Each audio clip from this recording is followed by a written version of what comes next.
Hey guys, how's it going? So I really struggled with what kind of video to do talking about the Revolver Super Deluxe Edition.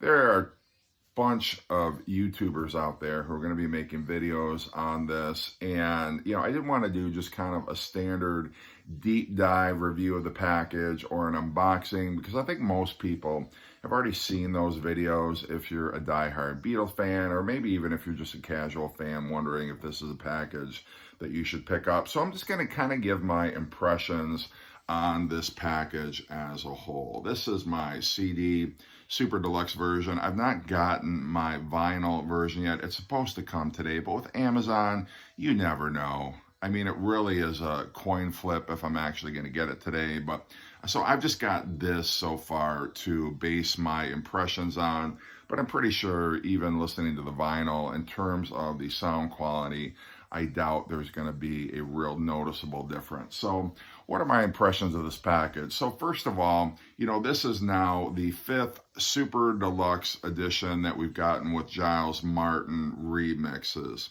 And how does it measure up to the others that we got? So the first one that we got back in 2017, we got Sgt. Pepper Super Deluxe with the remix Giles Martin. Then we got the White Album the following year in 2018. In 2019, we got Abbey Road. And in 2021, we got Let It Be. So how does this stack up in terms of the sound? So for me, these remixes are, pretty close to Sgt. Pepper, which is my favorite Giles Martin remix that he did. I would say this is probably going to be number 2. With the Sgt. Pepper remix, what Giles Martin did is he kind of did a hybrid. He took the best of the mono mix and the best of the stereo mix, and in some cases he blended them. He, definitely created the separation of instruments. It was really such an eye-opening experience when we got those remixes and listened to those. Because we never heard the Beatles songs in any other way. So to hear that was really a revelation. And I feel like this, for me, is number 2 right after Sgt. Pepper, because I think there's such an improvement to most of these tracks, and particularly in Paul's bass and in Ringo's drumming. One of my biggest issues with the early Beatles mixes, of which I don't have a lot, but Ringo's drumming always felt like it was buried, or at least very low in the mix. Particularly on songs like And Your Bird Can Sing or Dr. Robert. And on both those songs on here, the drumming is way further up in the mix. You can hear it crystal clear. Paul's bass is fuller, it's deeper, it's more upfront in the mix as well. So I really enjoy these remixes overall. I felt like it gives Ringo his due. Paul's bass, I think you're able to appreciate a bit more. There's definitely separation in the instruments. My favorite remixes on here have to be, I love the Taxman remix. I think I'm Only Sleeping benefits tremendously from the Martin remix. I love She Said, again, because of Ringo's drumming. And Your Bird Can Sing. The drumming on And Your Bird Can Sing is just fantastic. I love how they brought it up in the mix. It's clear. You can hear it. It definitely lends a new kind of texture. It's a new way of hearing And Your Bird Can Sing with the drumming more up front in the mix. Same with Dr. Robert. I love Dr. Robert. I love that they brought Ringo's drumming up in that mix.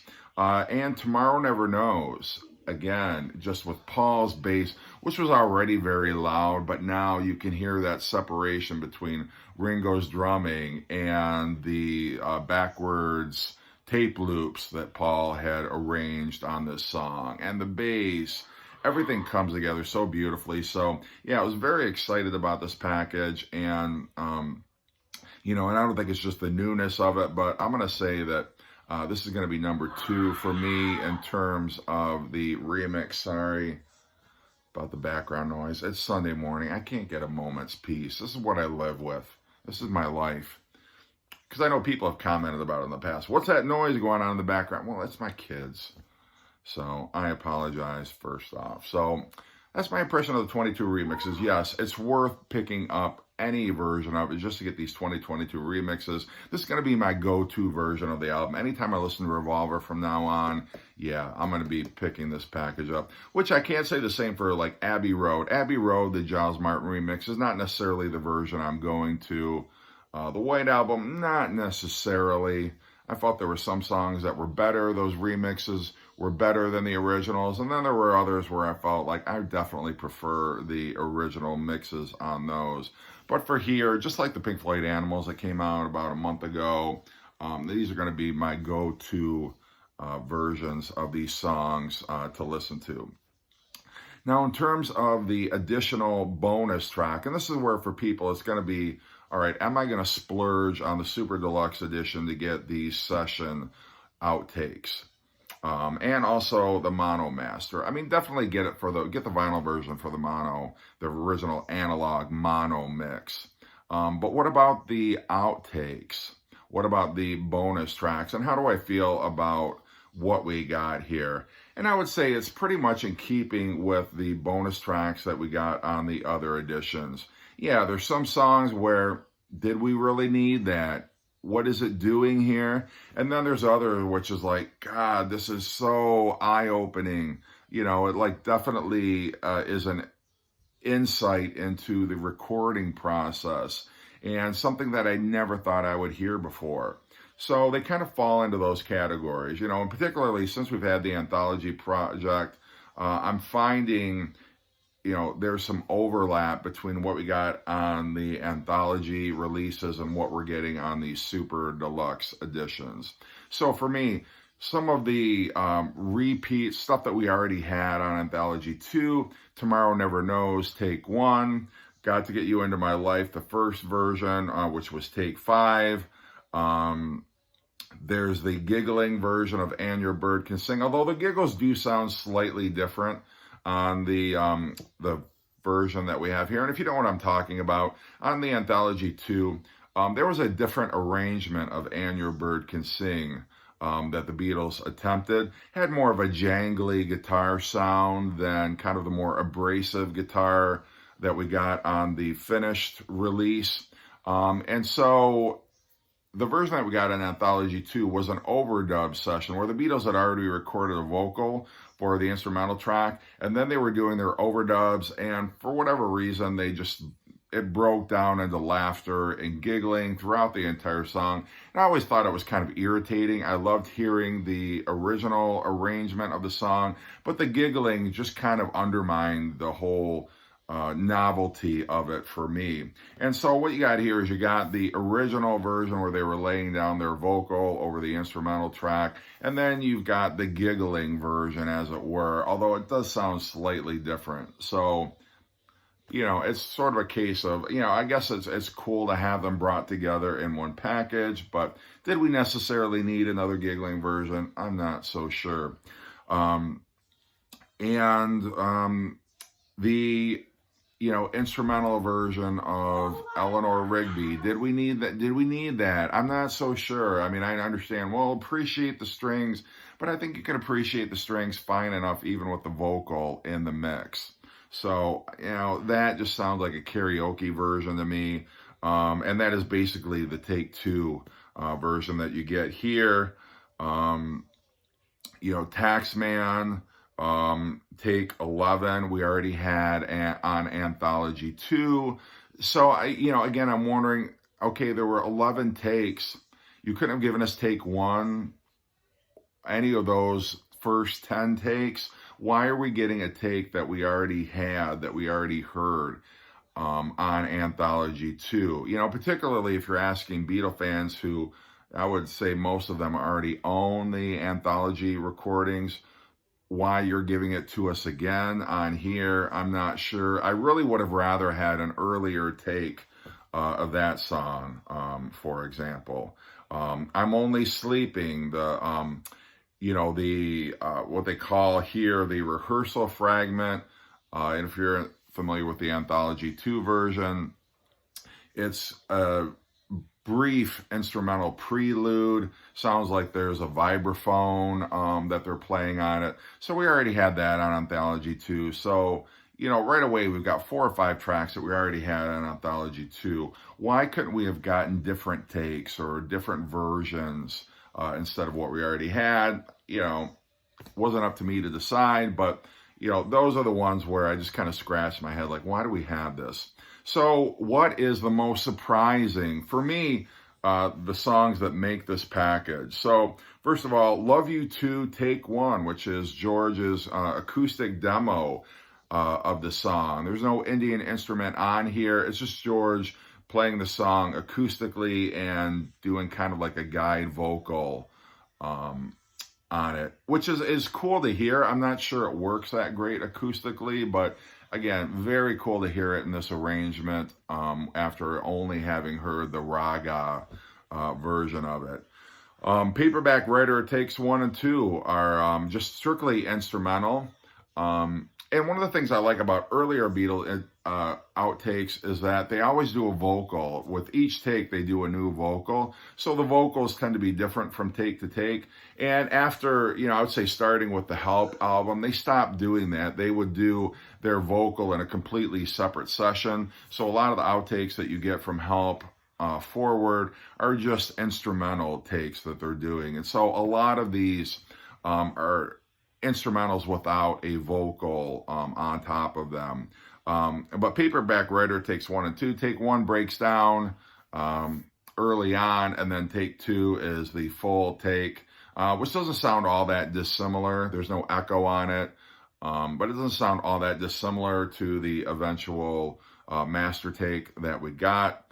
But still interesting to hear. I love that they've got Rain, the eventual take that they use, take 5, at the actual speed, which was sped up. If you're not familiar with Rain, the Beatles recorded it at a much faster tempo than the released version, and they slowed it down in the mixing process to give it more of kind of a dreamy, surreal kind of feel. So you've got the original actual speed, just the instrumental version of it, and then you've got the instrumental take where they've slowed it down to the tempo that you get on the single, Paperback Writer Rain single. Dr. Robert Takes 7, again, is another instrumental, but I like it. It's different enough that you can appreciate it. And yeah, it would have been cool to hear a different John vocal on it, but you know, I'm fine with that. The second version of And Your Bird Can Sing, I already referenced the 2 version. The second version of And Your Bird Can Sing was very cool. Love that version of it because it doesn't start out with the riff like it does the master take. It just kind of starts right into the vocal, and Ringo's drumming is pushed so far. There's really not much to hear other than Ringo's drumming and that abrasive guitar. So it almost sounds like a very raw, kind of a lo-fi punk version of And Your Bird Can Sing, which I love because they're starting to flesh out the original arrangement that we got. And I think they're pretty close to it here, but it's definitely very cool to hear this raw, stripped down version of one of the Beatles' heaviest tracks at this stage of their career. So I love that version of it. I'm Only Sleeping. So on Anthology 2, we had take 1 of I'm Only Sleeping, which was basically just an acoustic. You've got John there. I think he might have overdubbed a harmony with himself, but it's basically just kind of a jangly acoustic version of, like an unplugged version of I'm Only Sleeping. And so here we get take 2, which again, same kind of arrangement, just John on the acoustic guitar with somebody playing a tambourine. Slightly different phrasing from John on this, but sounds pretty similar to the take 1 that we got on Anthology 2. Then we've got take 5, which is just an instrumental take of it, but it is taken at a much faster tempo, much more aggressive style. Would have been very interesting to hear the Beatles have taken this arrangement of it and done the song that way. the version that they eventually settled on is kind of a dreamier, lazier version, which I think fits in with the lyrics of the song. This is taken at a much brisker tempo, more aggressive, almost like kind of like, Dr. Robert, the way that tempo was. And maybe it was just a little too similar to Dr. Robert, and that's why they slowed it down. Maybe John felt like, well, this tempo really isn't suited to the lyrical theme that I'm going with, but I love hearing that different arrangement of it. And, Eleanor Rigby, we've got Speech Before Take Two. Like, why? I never understand why they include the studio speech as a separate track on here. You want to put it at the beginning, like a fragment of it, but I don't know too many people that are going to be interested on this fly on the wall aesthetic that you get, hearing kind of the studio chatter that goes on. In some cases, it's cool, but after you've heard it once, do you need to go back and hear it again? It's not something you're going to, want to engage in repeated listenings with. But I mean, they put it on. So that was kind of like my issue with a lot of the Let It Be outtakes. We got all this studio chatter and studio, kind of fly on the wall audio verite as it was, which, I just want to hear different takes of the song. I want to hear something that I've never heard before, something interesting. And I don't think, studio speech really fits the bill, but again, not up to me. For No One, Take 10 is very cool. It's just a backing track, starting to take shape, but it's still, Ringo's drums are more pronounced than on the final version. You've got Paul on the piano. You got some bass guitar here. So it's kind of cool to hear it evolving. It's not much similar to what we got. I would say this is still very early on in the process of working out the arrangement, so that's very cool. Yellow Submarine, this is one of the most pleasant surprises that we got. They're calling it a songwriting work tape, and I'm not sure why it's just not called a demo, because really the songwriting work tape part 1, which was released in advance of this album coming out, it's just John on acoustic guitar working out a very early version of the lyrics. It's just, in the town when I was born, no one cared is basically what he keeps repeating over and over. And then the songwriting work tape part 2 is actually John and Paul. You've got John on vocal, I presume it's John on acoustic guitar, and he starts off the song playing it acoustically with the lyrics that we're all familiar with, and then it kind of breaks down, and then you hear him and Paul having a conversation about it, and then he starts it up again and then goes through the entire song, just him on acoustic guitar, with Paul on backing vocals, harmonizing on it, which is very cool. They haven't quite settled on the phrasing on the chorus. They're pretty much taking it, in a yellow submarine, look out, yellow it's different phrasing than what we got. So they're getting there, and I would imagine they took this version into the studio and then built upon it from here. So that is very cool. We got a take 4 of Yellow Submarine, which is before they added all the sound effects, which at first I thought, big deal. But hearing it, it sounds like such a different version of the song without the sound effects. Again, it's kind of like a plastic Ono band version where it's just the Beatles and the instruments. You don't get the brass interlude. There's not like the swell of the chorus. There's not all the bubbling and the horn, or whatever the aquatic sounds, as it were. So it's nice to hear it as a standalone without all the sound effects. And then there's a version of where it highlights the sound effects, and it's got Ringo's intro. If you bought the CD, the EP of The Real Love, back when Anthology 2 was released, you got that intro, Ringo speaking intro, as you kind of got like that stomping background. You know what I'm talking about if you've heard it. So you've got that, and then you've got a version where the sound effects are brought up in the mix and the instruments kind of brought down. So it's almost like you're at the mixing board and they're, pushing up all the faders on the sound effects. Then we've got I Want to Tell You, again, which is an instrumental. You've got some speech before the actual take, and then you've got a take, which sounds pretty similar to the arrangement. It's a slightly different.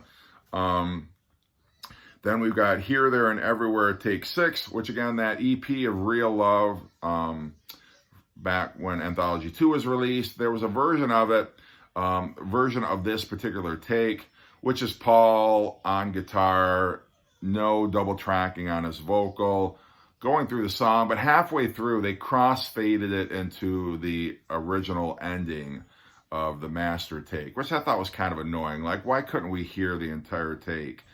And anybody who has heard the anthology mixes, that's one of the big issues people have taken with it, is they kind of Frankenstein takes together. Instead of just getting an unadorned take 3, they would, well, this is a hybrid of take 3, 5, and 7. I don't know why they did that, because it's sort of messing with history a little bit, but that's what they did. So here we get the original all the way through take 6. Which I do appreciate. Then we've got John's demo of She Said, She Said, which was a track that most people have heard on the internet if you're a big Beatles fan. But for the casual Beatle fan, this will be interesting to hear. And then you've got Take 15, which was a backing track. They call it a rehearsal. I'm not sure why it's a rehearsal, because it sounds pretty faithful to the original arrangement. There's subtle differences, but, you know, if it is, in fact, a rehearsal, that's cool to know. So, yeah, those are my impressions of the music on here. In terms of the packaging, I think they knocked it out of the park with the packaging. Just as far as the CD release, what you got is, you know, and this book itself is phenomenal. I love just the care and attention that they put into this hardcover book that you get. Some very cool photographs from the recording sessions, promotional photographs that were taken. And then I'm just showing the CD version because it's what I have. The CDs themselves, if you haven't seen an unboxing yet of this, they come in what looks like an album jacket, kind of like, you know, for Sgt. Pepper and Abbey Road and Let It Be, what we got. And then you open it up, and you've got the stereo mix, the mono mix, the EP, and then the session mixes, which I think is very cool. They've got it in the sleeve, and this was the original photograph that Robert Freeman had suggested to the Beatles for the album cover. Robert Freeman did the album. He was the photographer who did the cover photos for With the Beatles, Hard Day's Night, Beatles for Sale, Help, and Rubber Soul. And they were going to work with him again on Revolver, and he said, this is what I think you should do. And the Beatles looked at it and said, yeah, no thanks, I think we'll pass. And what they had is they had their friend Klaus Vorman, who is an artist, do the eventual cover artwork, the little collage with the illustrations of the Beatles, the 4 Beatles faces and their hair. But what also is cool is on the back, you've got an alternate take of the back shot with the original graphics from the album. Although the song titles on here conform to the Beatles session outtakes. So yeah, very cool in terms of the packaging. And I think they knocked it out of the park. I think it's a 10 out of 10. Wouldn't have done it any different. You know, I like it much in the way, I thought the Let It Be, the packaging on that was a 10 out of 10. And, you know, I haven't seen the vinyl yet. But as far as the CD, yeah, great way to go. I love it. They made it the size of an album cover, so you feel like you're getting more value for your dollar. So anyway, that's my impression. Let me know if you've heard it. If you own it, what your thoughts are, and have a great day.